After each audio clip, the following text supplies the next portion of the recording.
This episode is brought to you by Anchor.fm. If you haven't heard of Anchor, you should definitely check them out. It's a super easy tool that anyone can use to create and distribute their podcast.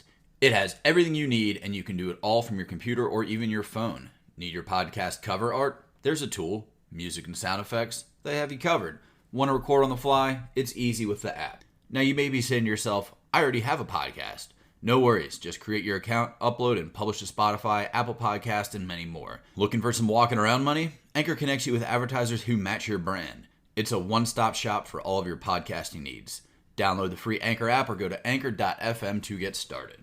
Hello and welcome to BizQuik. I'm Corey. And I'm Julie. And today we have part 4 of You're Not Alone, a limited series on mental and financial wellness. We have all had a stressful year, and we've heard from so many people, not just small business owners, that they're at their breaking point. This podcast series isn't just for small business owners. We truly believe that everyone can benefit from these conversations. In a year when so many people have had challenge after challenge, we wanted to find a way to offer some help and hope. We decided to reach out to our various networks to bring together a few experts that will hopefully give you some advice and guidance on how to keep going. We believe in the never say quit entrepreneurial spirit, and these experts will provide insight through their knowledge or own experiences on ways to keep on moving forward. This podcast has been released every Saturday in the month of December, and it's included licensed therapists as well as business and financial experts telling their stories and giving advice on how to keep yourself sane. On today's episode, we have Jesse Shulz to continue the conversation on financial health. Jesse is an entrepreneur and co-owner of Prime Pools in Toronto, Canada. Jesse is going to talk to us about recovering from near financial devastation and how his business has been impacted by COVID and how he's worked through the challenges. If you haven't listened to the other episodes in the series, we hope you do, because they are all filled with tips and tools to help you through difficult times. If you haven't listened to the other episodes in the series, we hope you do, because they are all filled with tips and tools to help you through the difficult times. Welcome, Jesse. Glad to be here, guys. All right, let's talk a little bit about your business. I know things are starting to wind down because it's snow time in Toronto, but how has your business been impacted by COVID? Yeah, so obviously by the name of it, I'm a pool builder. And because no one is traveling this year, my business is actually affected a lot differently than other businesses. Our industry has exploded, actually. And we've been nonstop calls, texts, emails all summer long about people who are either have pools, they want to renovate it, or just make sure that they're able to swim in it. And then people that are coming in that aren't traveling anymore and they want to build new pools. And so it's been a blessing. It's been really good, but there's been lots of challenges that have come along with the industry just basically doubling, tripling overnight. I imagine you've had supply chain issues. Yeah, so that was pretty apparent right off the bat. I mean, when this whole thing started happening in March, we had our year already almost planned out. So we were fairly ready for it, or at least ready for some of it. But we were in March, we were sitting there a little bit worried about what was going to happen. We thought, maybe a lot of people are going to back out. They're going to request their deposits back. They're going to not build pools because we had no idea what was happening. And then it actually went the opposite way. And so we had a lot of stuff ordered on the pool side, but a lot of the landscaping supplies, we didn't really have materials chosen. And a lot of that stuff doesn't really, up here at least, doesn't really become available to us until like that March, April area when the snow starts to melt. So all the new pricing and stuff comes out in April. And so we don't really even order stuff until, partially when the season started. And what happened was everybody started ordering stuff. And we were seeing delays that we would normally find. We would get material in a couple of weeks, a week, 2 weeks. By midsummer, we were 3-4 months, 60 days at the very minimum, like 60 business days. And then some of the stuff that we have ordered, I still have on order that isn't going to come in until March. And that was ordered in like September, October. So we're still seeing massive supply chain issues, which then creates a tough time to actually get any work done and generate more revenue. So it's not like we weren't getting the business. We just actually didn't have the ability to do the business. I'm sure it's been frustrating trying to keep your customers informed while you're dealing with those supply chain issues and making sure that you're not losing any of them over the delays that everyone is experiencing. But the other side of that coin is, while so many people are really, really struggling right now with maybe not even having any business at all, and you're doing so well, how are you dealing with the guilt around that, if you have any? Yeah, so that was that's something I've been struggling with the whole year, and I think that guilt, I didn't really address it at first. It was more anger at everything going on around me, and sitting there wondering, like, my business is doing, like, I have a lot of business coming in. Why am I always angry? Why am I not happy here? I should be celebrating. And then it's really quick to look to your left and turn and see a friend that has multiple restaurants, that's spent the last decade building his business. It's a very prominent brand in Barrie, and he's essentially losing it all. And so that's not just one person. There's a bunch of people that I know that are in that position. And so it's really hard to call them up and say, hey, everything's awesome on my end. How are you doing? When I already know that they're suffering and they're struggling, and they don't know what's going to happen next week, let alone next year.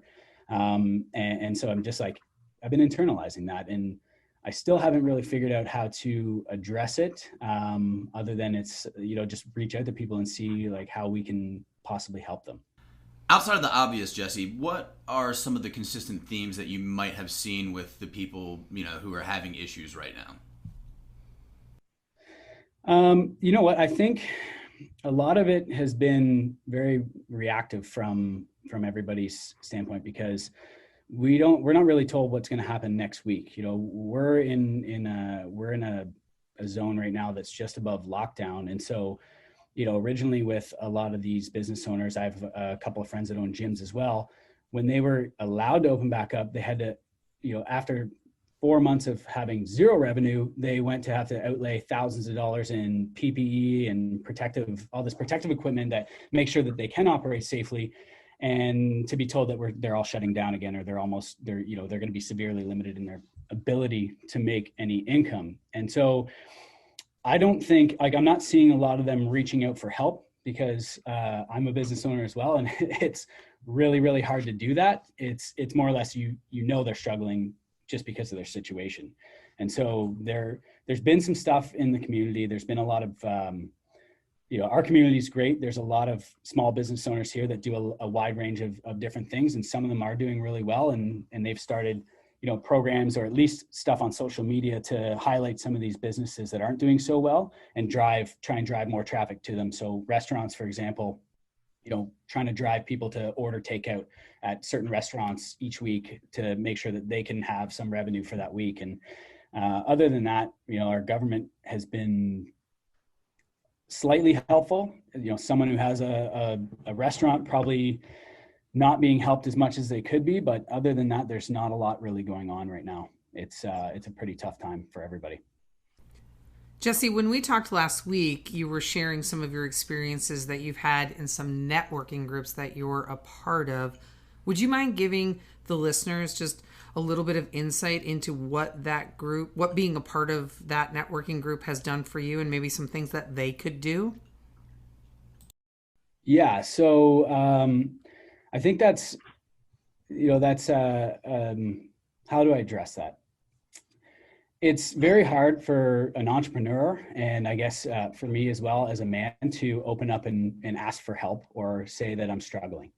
And so I joined this group. I've been kind of looking for a group of guys just to, like, hang out with and be able to talk. It's people that are like me, that own businesses. And I haven't really been able to connect with anybody, like, in person in my town. And I found this group of guys, and we meet once a month, and we're in an email, a chat chain, but we meet once a month to just talk about what's going on, and voice our concerns with anything and everything, whether it's, marriage related. A lot of the time it's business related, and just bounce ideas and thoughts off of people and get that support. And it's been a really good outlet, because it makes you realize that most people are struggling a lot with the same issues, and they just don't want to talk about it. And so when you're in a group of 10 or 12 people, and 3 or 4 of them are all having these issues, but nobody's talking about it, and then finally they open up, and there's 6 other people that have had whatever issue it is and they've gotten through it, it really opens up a really good line of communication where we can all be open and honest with each other and get solutions together. And then after implementing any of those, you come back to the group for some feedback and kind of share your experience. It's been really good, actually. And that's a great point to bring up, that if you've had a problem, there's a good chance that somebody in your network has already had that problem or is currently experiencing that problem, and that you can, share experiences and knowledge and all of that to make it better. And the other thing that I really like is that you bring back that feedback, so that once you've solved the problem, you can, bring that back so other people can learn from it as well.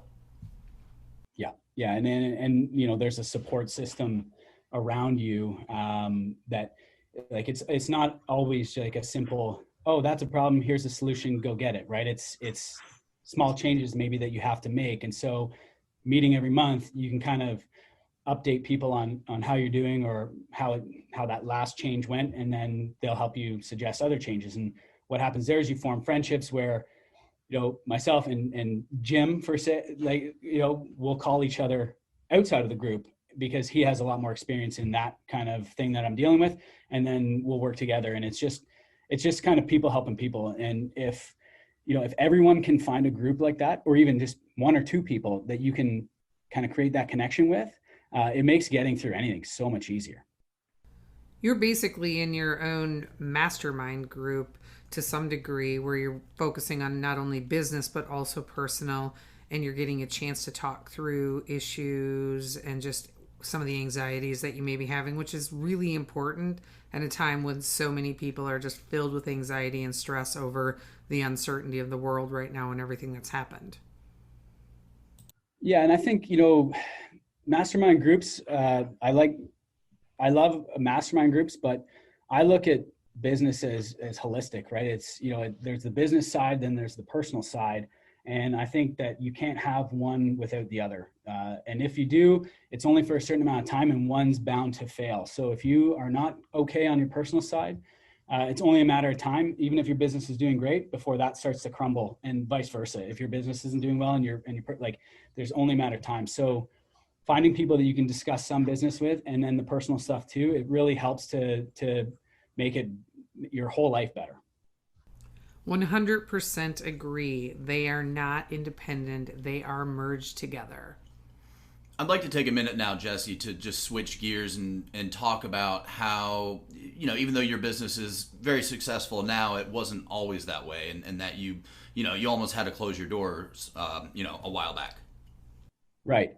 So I'm just actually wrapping up our 4th year in business, and it's going well, seemingly well right now.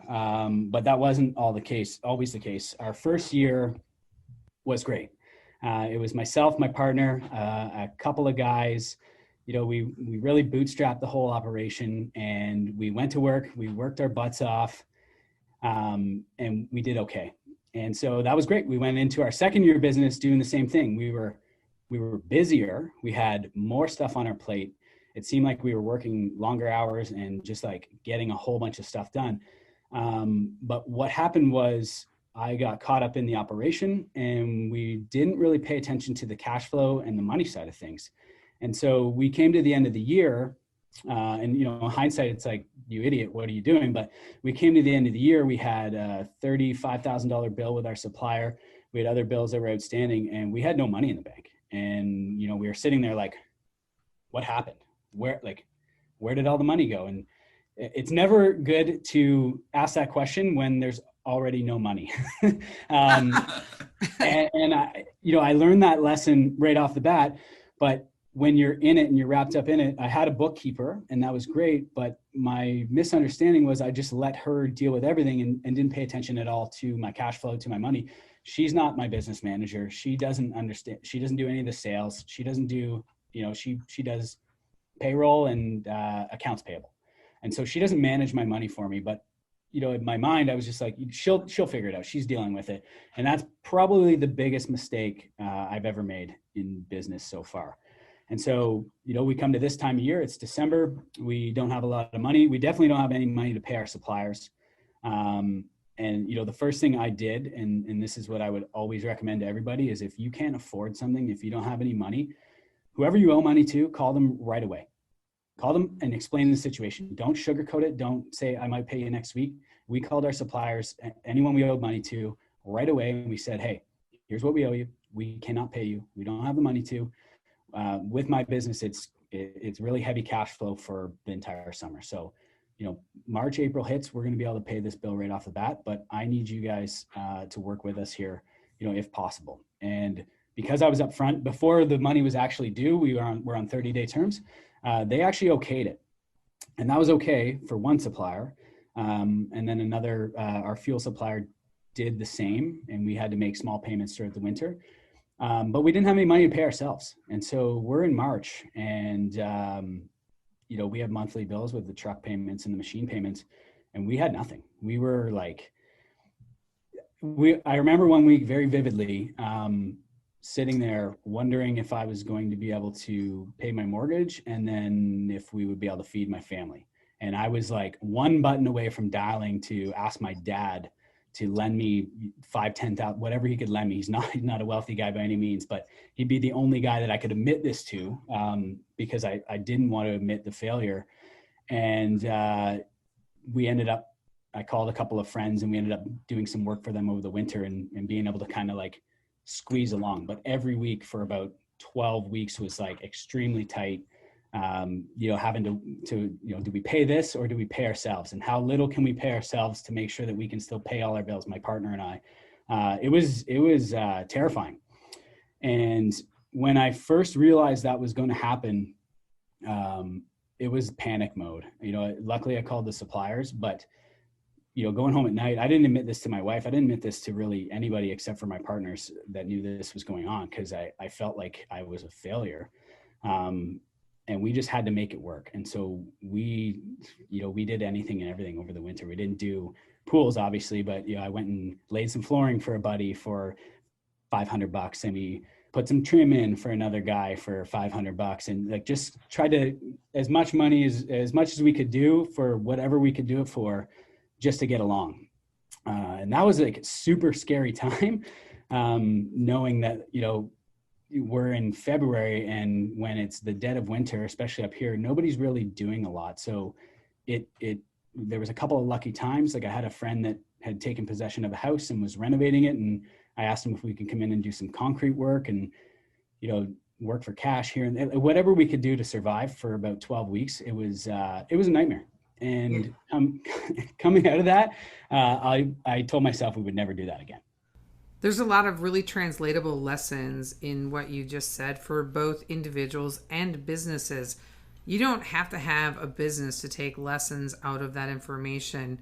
Making those phone calls, it's often the last thing that you want to do, but it's really the first thing that you should do. And I think people underestimate how much better you'll feel after you've made the calls and you've started to build a plan, or at least everybody's aware of your situation.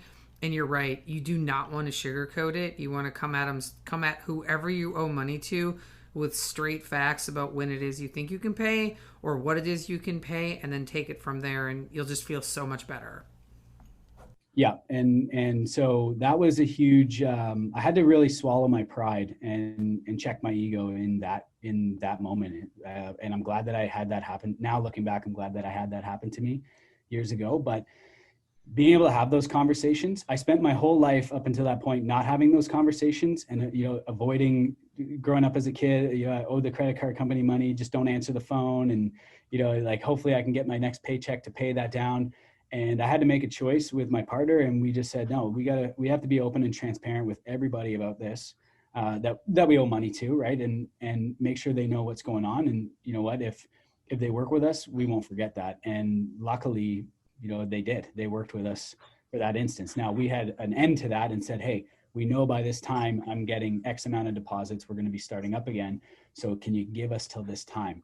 And when that time came around, we had to make sure we had that money, and we did have that money. And even that was super tight and super stressful because the winter dragged on a little bit. So we were late starting, and, we didn't want to ask for more from them after already being at that. Now going back, we did a postmortem with all of them as well and said, hey, what if this ever happens again? And they said, well, hopefully it doesn't. But if it does, you did the right thing.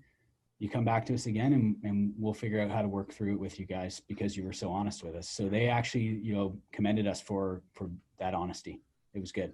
We're going to take a quick break to hear about Visionary Foods. We're going to take a quick break to let our friend Steve Lanner tell you about his business, Lashley Street Roasters. Hey, this is Steve, head roaster and owner of Lashley Street Roasters. And my goal is to get you the freshest cup of coffee possible. I don't roast the beans until you submit your order, shipped out within 48 hours. So when my coffee arrives, you've got the freshest coffee you've ever had. Check out LashleyStreetRoasters.com to submit your order online, and make sure you submit now so you start off 2021 with the right amount of caffeine. Thanks, Steve. And you can connect with Steve with the links in the show notes. Now back to the podcast. And welcome back. Speaking of the 12 weeks of hardship that you had and just everything that you're going through, did you have that conversation of just permanently closing your doors? And if so, what did that look like? So I don't think that we ever planned on closing the doors. We had relatively low overhead at the time. If we would have had to shut down, we could have started back up. But we did. We didn't have the conversation about closing our doors because of us failing. We had the conversation of closing our doors because maybe this wasn't for us. It's like we had both just quit 2 years ago working for a company where we were getting paid more money actually at the time. Like we were making quite a bit more money for this company, obviously in the same industry. And we left to go and do it together. So there's a really real conversation of being like, it'd be a lot easier just to have a lot less headaches and go back to making more money and not having to worry about paying our bills, but that was a quick turnaround because both of us have that entrepreneur spirit. Both of us want to create something, that from nothing. And so we kind of had to give ourselves a smack in the face and say, no, that's not what we're going to do here. We can't quit. We got to double down and we got to figure out why we failed, what happened, and let's never have that happen again. And that's what we did. We dissected all the financials and we realized that the 30 grand that we owed was the least of our problems. We actually lost about $150,000 and then left more revenue on the table that we just didn't charge because we were nice guys. And hey, we'll do this while we're here. And after dissecting that and being sick about that, we really realized where we screwed up. And then we also realized that this is very doable. We can do this. We just have to make sure that we're on top of the cash flow. We're on top of the money side of things. And I guess because we're so passionate about what we do, like we love doing it, that was always a secondary thing and it still is, but you actually still have, you have to pay attention. It's the most important thing. Obviously, without it, your business doesn't operate. Is that a skill you learned, or is that just something that's innate?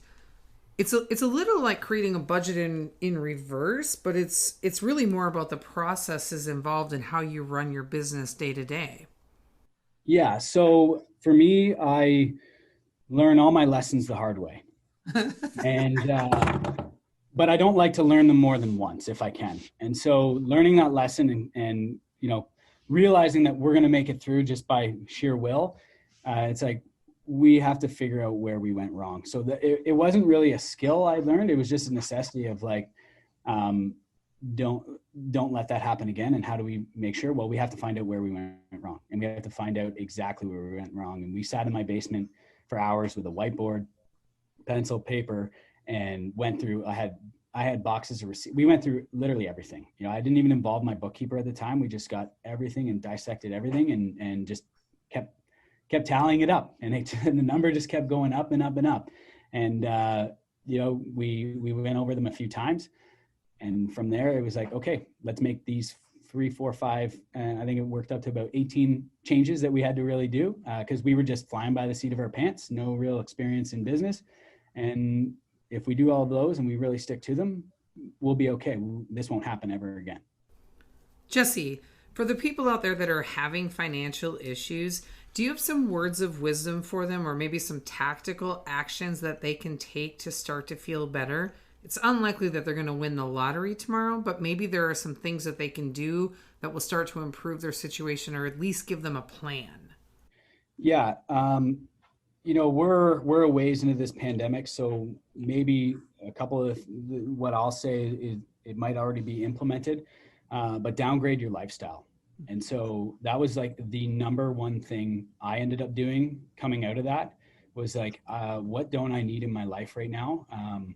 And it all depends on what your goals are. My goal was to build a really kick-ass pool business and not have to worry about paying for, my wife and my kids and feeding them and stuff like that. And so how can you downgrade your lifestyle to make sure that that's the least of your worries? Now, my position was I was coming out of that.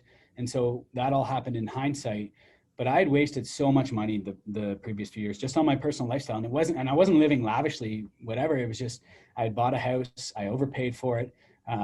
We had all sorts of bills and stuff that we just didn't need. And so, we ended up selling our house, moving back to our city. I was living out in the country on a big property, took up a lot of my time to maintain it. We sold that, moved back to a house.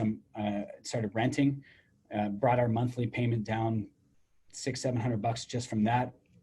Got rid of our property taxes. We got rid of like our cable bill. Like we really we had a conversation of what do we need in our life? What don't we need? Like what can we live without, I guess? We all want stuff, but what can we live without for now until we get to, and we set a goal.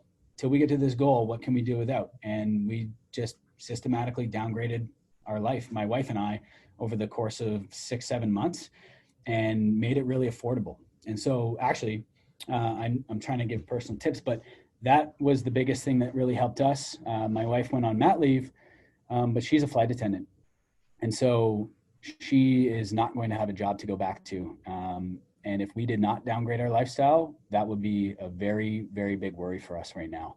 And because we've done that, when that happened, we were ready for it. And so she doesn't have to go back, and we'll still be able to go on. Those are great tips.